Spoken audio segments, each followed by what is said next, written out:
জয় হিন্দ। The joy of education চ্যানেলে আপনাদের সকলকেই স্বাগত জানাই। তো আজকে একটি ইনফরমেশন দেওয়ার জন্য ভিডিওটি, সেটি হলো বিপুল পরিমাণ কর্মসংস্থানের ঘোষণা করলেন মুখ্যমন্ত্রী।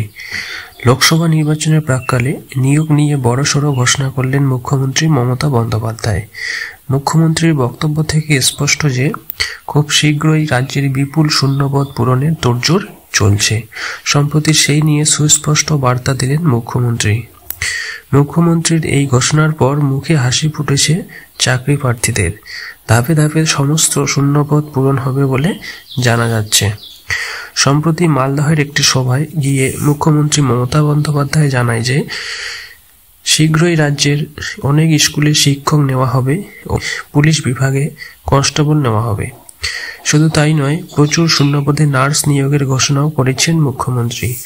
সংশ্লিষ্ট বিষয়ে মুখ্যমন্ত্রী রাজ্যের চাকরি প্রার্থীদের নির্দেশ দেন যে কখন কোন নিয়োগ চলছে সে বিষয়ে যেন খেয়াল রাখেন এবং নির্দিষ্ট পদ্ধতিতে আবেদন করেন। ধাপে ধাপে নিয়োগ প্রক্রিয়ার মাধ্যমে রাজ্যের সমস্ত বিভাগের শূন্যপদগুলি পূরণ করা হবে। ইতিমধ্যে রাজ্যের বিভিন্ন শূন্যপদে নিয়োগ চলছে। পুলিশ বিভাগে কনস্টেবল, সাব ইন্সপেক্টর নিয়ে তোড়জোড় চালাচ্ছে পুলিশ রিক্রুটমেন্ট বোর্ড। অন্যদিকে সিভিক ভলেন্টিয়ার নিয়োগেও সুখবর আসতে চলেছে বলে জানা যাচ্ছে। শিক্ষক নিয়োগে আদালত সবুজ সংকেত দেওয়ায় অনেক শূন্যপদে নিয়োগ লিস্ট দিয়েছে প্রাথমিক শিক্ষা পর্ষদ। এছাড়াও গ্রুপ ডি কর্মী এবং অঙ্গনওয়াড়ি কর্মী নিয়োগ হবে বলে জানা যাচ্ছে।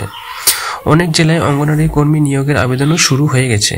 এছাড়াও বিভিন্ন বিভাগের আরও বহু শূন্যপদ এখনও পড়ে আছে। তবে কবে এই নিয়োগ সম্পন্ন হয় এখন সেদিকেই তাকিয়ে সকল চাকরি প্রার্থী যুবক যুবতীরা। তো বিভিন্ন ধরনের চাকরির রিক্রুটমেন্ট সংক্রান্ত খবর পেতে চ্যানেলটি অবশ্যই সাবস্ক্রাইব করে সাথে থাকবেন, যাতে পরবর্তী কোনো ভিডিও পোস্ট হলে সেই খবর আপনার কাছে পৌঁছায়। তো ভিডিওটি এ পর্যন্তই। পরবর্তী কোনো ভিডিও নিয়ে আবার আসবো। Thank you. জয় হিন্দ।